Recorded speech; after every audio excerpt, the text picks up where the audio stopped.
आप सबको आज यहाँ पर इतनी तादाद में देखकर यह एहसास हो रहा है कि 2019 में जो जनादेश मिला था, उस जनादेश को किस प्रकार से एनक्रोच और डिस्टेबलाइज किया जाए। ईडी का एक नया स्वरूप सामने आया। गवर्नेंस, एक सोवर्जन डेमोक्रेटिक स्टेट गवर्नमेंट को,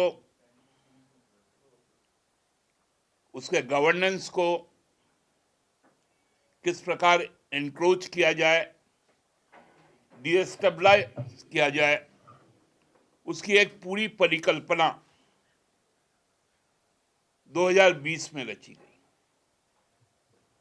अनफॉर्चुनेटली 2020 और 21 पैंडेमिक का साल रहा। लोग सांसों के लिए तरसते रहे। केंद्र सरकार ने लोगों की सांसें छीनने के साथ साथ रोजगार भी छीना, व्यवसाय भी छीना, और अब जब उन्हें फुर्सत मिल गया, पूरे राष्ट्रीय स्तर पर तबाही मचाने के बाद, तो इस राज्य सरकार को भी किस प्रकार डिस्टेबलाइज किया जाए, गवर्नेंस को डिरेल किया जाए, गवर्नेंस को डिस्टर्ब किया जाए, उसके लिए एक एंक्रोचमेंट मैप तैयार किया गया।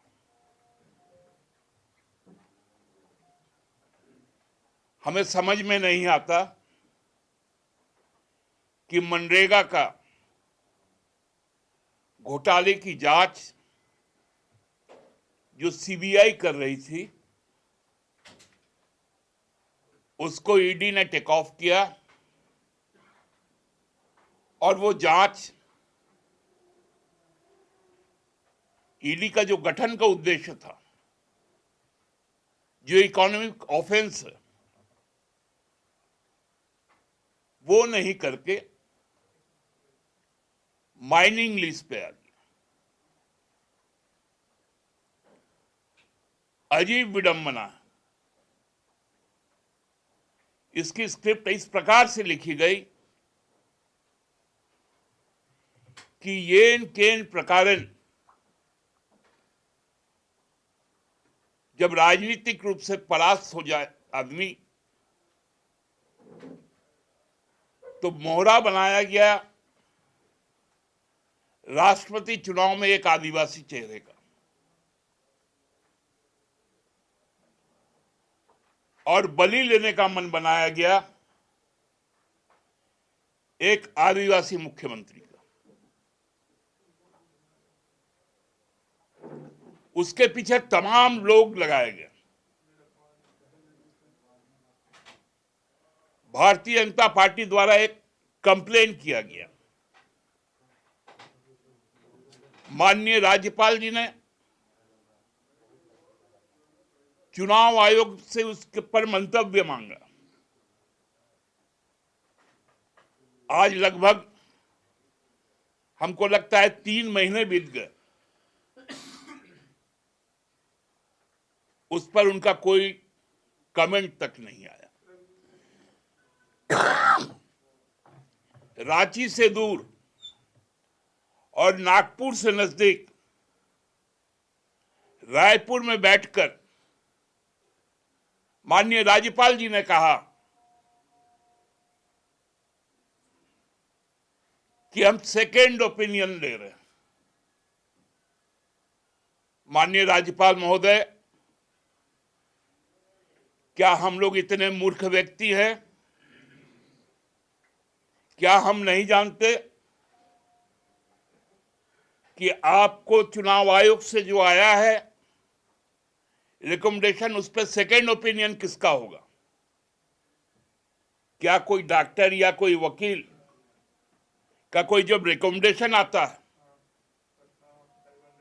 तो क्या फिर से हम उसी को कहते हैं कि सेकेंड ओपिनियन दो?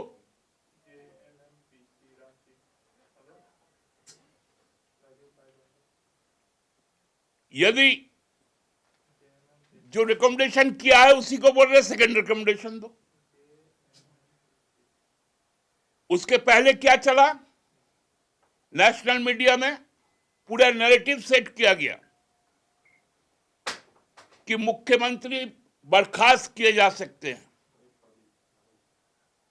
उनकी सदस्यता जा सकती है, उनको डिबार किया जा सकता है। अब उसी काम करने के लिए राज्यपाल महोदय ने सेकेंड ओपिनियन की बात कही। क्या चुनाव आयोग अपनी जो पहला फाइंडिंग है उसको बदल सकता है, या क्या राज्यपाल चुनाव आयोग को बाईपास करके कहां से सेकेंड ओपिनियन लेंगे? क्या भारतीय जनता पार्टी का दीनदयाल उपाध्याय में जो स्थित मुख्यालय है वहां भेजा गया सेकेंड ओपिनियन के लिए? यह लोकतांत्रिक सरकार है और राज्यपाल महोदय का काम है संविधान में उनको जो स्थान दिया गया है वो है, जो आईन है, राज्यों को जो अधिकार प्राप्त है उसको संरक्षण देना। एक राज्यपाल महोदय बोलते हैं एक आध एटम बम फूटेगा, इसका अभिप्राय क्या है? वो भी राजनीतिक व्यक्ति रहे, हम भी राजनीति करते हैं, उनको बताना पड़ेगा ये एटम बम क्या है। क्या लोकतांत्रिक सरकार को बर्खास्त करना एटम बम है? क्या आप उसके लिए यहां पर भेजे गए हैं? क्या उसी लिए यहां पर ईडी का दफ्तर खोला गया?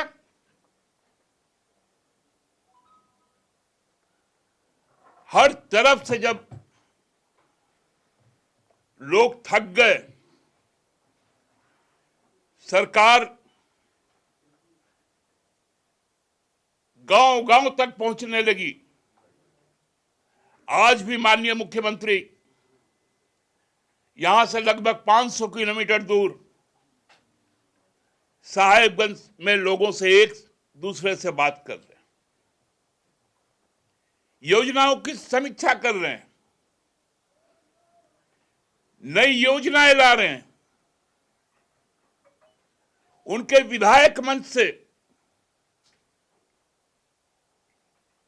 और वो भी वरिष्ठ विधायक, वो सरकार के कामकाज की तारीफ कर रहे हैं। भारतीय जनता पार्टी का साहेबगंज जिले का विधायक वो माननीय मुख्यमंत्री का तारीफ कर रहा है,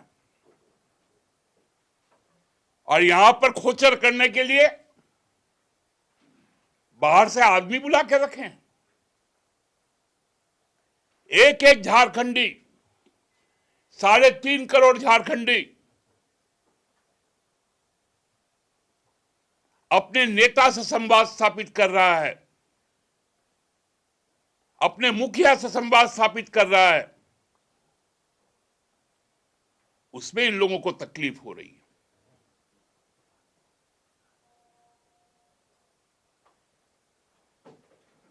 हम लोगों ने देखा कि इस देश में अब कैसी व्यवस्था चल गई। मोरबी में एक अत्यंत हृदय विदारक घटना घटी। आप लोग कभी देखे थे क्या कि दुर्घटना के बाद यदि जान जाती है तो 4 दिन के बाद राजकीय शोक होता है?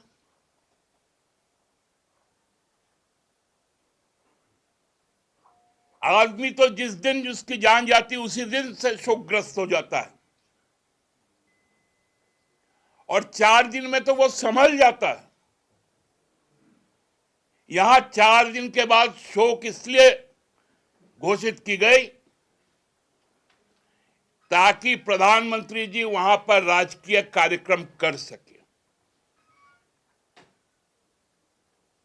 और हमको लगता है अब प्रधानमंत्री जी वहां पर अपना राजकीय कार्यक्रम जो राजनीतिक था, चुनाव के लिए था, वो समाप्त कर चुके हैं, और शायद आज या कल में वहां पर चुनाव की तारीख भी घोषित हो जाए। चुनाव आयोग भी इसीलिए बैठा है, इसलिए तो राज्यपाल को उम्मीद है हम दीवार करेंगे फिर से चुनाव आयोग से मंगवाकर, क्योंकि अब चुनाव आयोग स्वायत्त नहीं रह गया।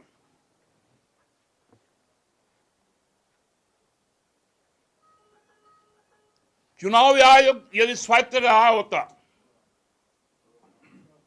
तो जो उनकी पहली अनुशंसा थी, उस अनुशंसा को आज 3 महीने तक माननीय राज्यपाल जी ने क्यों लटकाए रखा? आपकी जो मंशा है साफ कीजिए। हम लोग किसी के हुड़की से डरने वाले लोग नहीं।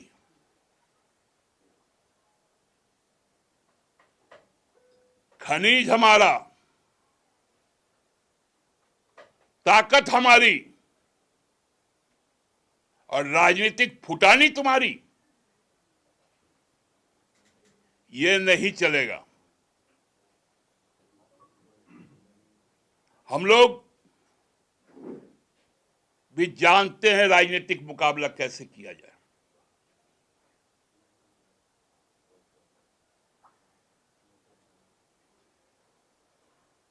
बहुत दिनों से जो साजिश थी,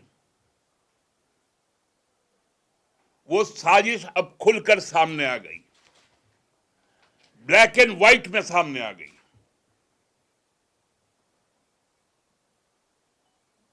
एक एक करके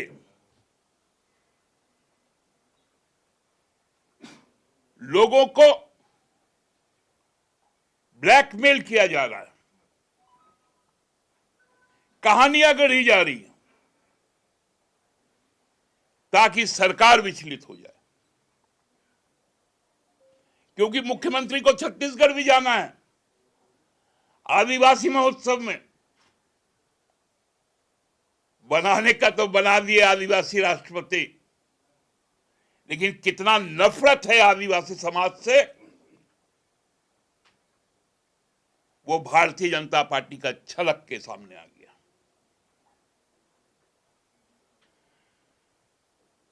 कि परेशान करो, डराओ, लेकिन सिद्धू कान्हू का वंशज, बिरसा मुंडा का वंशज, वीर बुधू भागत का वंशज, शेख भिखारी का वंशज, टिकैत उमराव का वंशज और शिबू सोरेन का बेटा आपसे डरने वाला नहीं। जहां चाहो हमसे वहां राजनीतिक तौर पर हम मुकाबला करने को तैयार हैं। जो करना है आप कर लो। अब तक का राज्य गठन के बाद सबसे बड़ा जनादेश हेमंत सोरेन के नेतृत्व वाली गठबंधन सरकार को मिला। यही बर्दाश्त उनको हो नहीं रहा है, इसलिए आप लोग तैयार रहिए। हम लोग भी अब लंबे संघर्ष के लिए तैयार हो रहे हैं।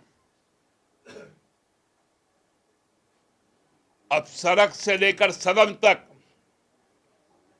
झारखंड मुक्ति मोर्चा के कार्यकर्ता नजर आएंगे। बहुत जल्द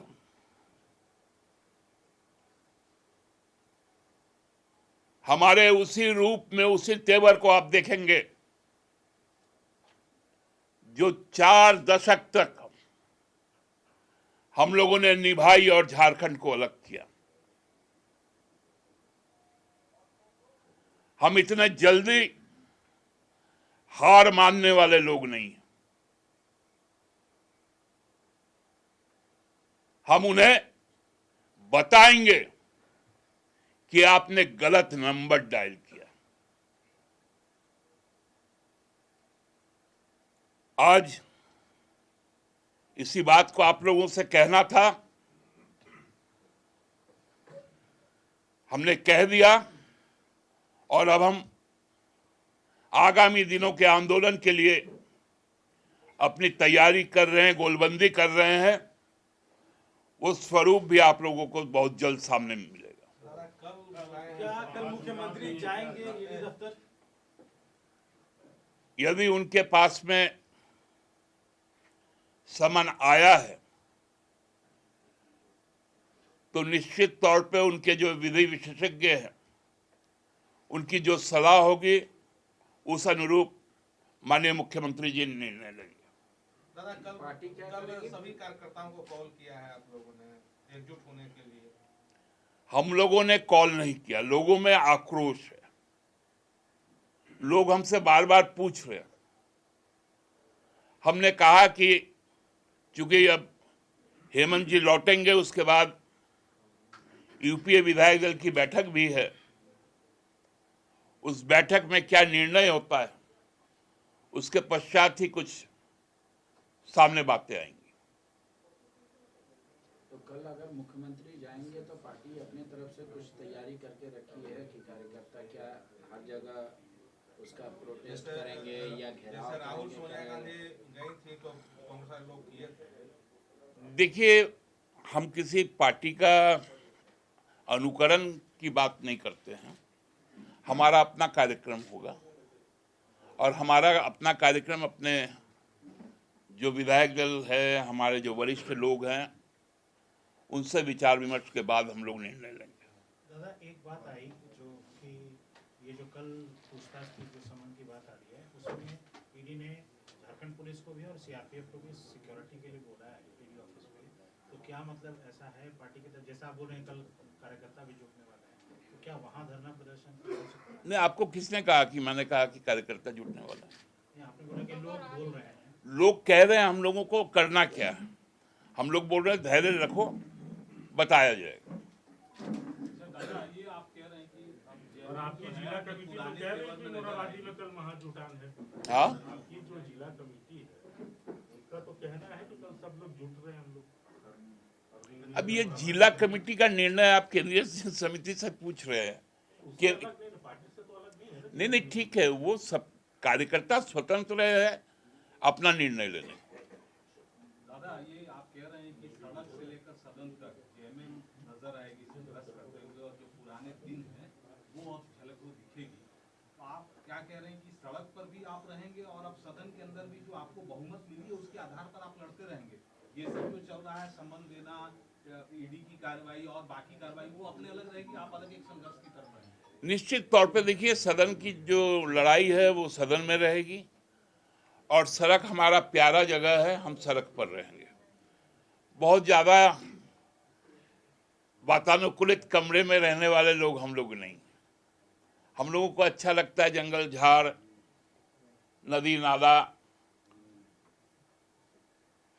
पहाड़ पठार, वहां रहना ज्यादा अच्छा लगता है। बाबूलाल जी ट्वीट करके कह रहे हैं कि कहीं ऐसा ना हो कि गिरफ्तार हो जाए और एक नया इतिहास बन जाए, कोई पद पे कुर्सी पर आता हुआ मुख्यमंत्री गिरफ्तार हो जाए। इससे अच्छा है कि पहले पद त्याग दें। नैतिकता के आधार पर कर रहे हैं। तो यही तो मामला है कि ये स्क्रिप्ट लिखने वाले ने क्या लिखा है, ये तो बाबूलाल जी कर रहे हैं।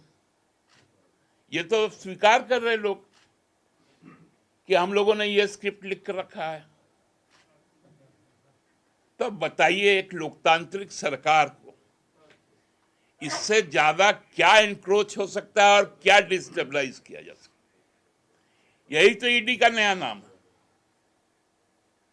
अब बाबूलाल जी और एक सांसद ईडी चला रहे हैं।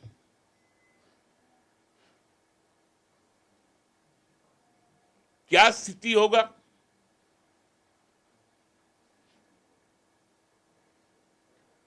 ईडी की कार्रवाई इन दिनों कई राज्यों में हुई है और वो कार्रवाई सख्त भी साबित हुई है। जैसे बंगाल की अगर बात करें तो कई करोड़ों रुपए वहाँ पे मिले। तो झारखंड में जिस तरह से ईडी कार्रवाई कर रही है तो उसको आप किस तरीके से देखते हैं? क्या ईडी का विपक्षी पार्टी का क्या राय है? आपका क्या राय है? देखिए, ईडी कार्रवाई करे वो स्वतंत्र है, लेकिन कार्रवाई का औचित्य भी सामने आना चाहिए। इस तरह से गवर्नेंस को डिस्टेबलाइज करना ये ईडी के कार्रवाई में नहीं शामिल है। दादा आपने कहा कि पुरानी तेवर में आएगी, तो क्या इसको धमकी माना जाए ईडी को या बीजेपी किसको धमकी माना जाए? आप लोग ये शब्द कहां से लाते हैं हमको समझ में नहीं आता है। हम ये ऐलान कर रहे हैं कि हम पुराने तेवर में आके आंदोलन करेंगे, ये कोई धमकी किसी को नहीं, ये हमारी बात हम कह रहे हैं। मुख्यमंत्री के समन से बात की जा रही है, क्या वो सम्मन आया है या फिर आप लोगों को भी अखबार और मीडिया के माध्यम से ही जानकारी है? देखिए, ये तो चूंकि मुख्यमंत्री जी आज बाहर हैं, उनको लौटने दीजिए, बात करके फिर आप लोगों से बात करेंगे। अच्छा दादा, सवाल ये है कि ईडी ने रेड्स किया पिछले 6 महीने के दौरान, करीब 47 जगह सर्च ऑपरेशन किए, जिसमें कि पंकज मिश्रा, दाहू यादव और जो प्रेम प्रकाश हैं, उनके यहाँ से काफी पैसे भी मिले, करीब 19 करोड़ के आसपास रकम जब्त हुआ, काफी डॉक्यूमेंट्स मिले, हेमंत सोरेन के भी डॉक्यूमेंट्स मिले हैं। तो आपको क्या लगता है कि ये सारे आरोप गलत हैं, ईडी जानबूझ के कर रही है? ये तो तथ्य मिले हैं, सारे चीज मिले हैं। देखिए, जो तथ्य मिले हैं वो तो कोर्ट के सामने होंगे, और किनके यहां से 19 करोड़ रुपए मिले ये तो आप नया खुलासा कर रहे हैं।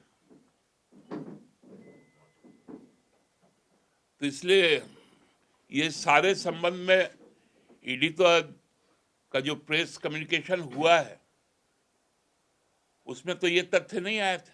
पूरा 19 करोड़ है, पूरा सर्च के दौरान जो 47 जगह रेड हुआ उसमें 19 करोड़ मिले हैं। हाँ, तो वो तो कोर्ट में उन्होंने कहा है ना कि किसके यहाँ से कहाँ मिला, तो वो लोग अकाउंटेबल है जिनके यहाँ से। आप मानते हैं कि प्रेम प्रकाश, पंकज मिश्रा और दाहू यादव के संबंध हेमंत सोरेन से नहीं है? ये लोग इलीगल माइनिंग में लिप्त? देखिए, पंकज मिश्रा को आप और बाकी जिनका भी नाम कह रहे हैं ना, हम लोग कभी उनको पहचानते हैं न कभी जानते हैं। मैं कहाँ मना किया? मैं कहाँ मना किया? अमित अग्रवाल का जो नाम आ रहा है, बाबूलाल मार्डी ने एक तस्वीर शेयर किया है जो हेमंत सोरेन जो है रतन टाटा से उनको मुलाकात करा रहे हैं, आप बोल रहे हैं जानते हैं? मेरे साथ भाई आपका भी फोटो, एक राजनेता का किसके साथ कितना फोटो है। लेकिन रतन टाटा से प्रेम प्रकाश के हाथ से 2 AK-47 राइफल भी मिला। वो रांची पुलिस से पूछिए ना, एक राजनीतिक व्यक्ति से AK-47 के बारे में पूछिएगा। वो सीएम आवास का था ना, तो सीएम आवास से जाके पूछिए ना, ये आप पार्टी दफ्तर में बैठे हुए हैं। आप तो यहाँ सीएम को डिफेंड कर रहे हैं, तो सीएम आवाज से क्या पूछे आप? मैं सीएम को नहीं, मैं अपने कार्यकारी अध्यक्ष को डिफेंड कर रहा हूं और इस गवर्नेंस को डिफेंड कर रहा हूं, क्योंकि ये पार्टी को मैंडेट है। विवेकानंद विद्या मंदिर स्कूल एक CBSE affiliated English medium coed school है। हम शिक्षा के साथ संस्कार देते हैं। thefollowup.in. Like, share and subscribe. www.thefollowup.in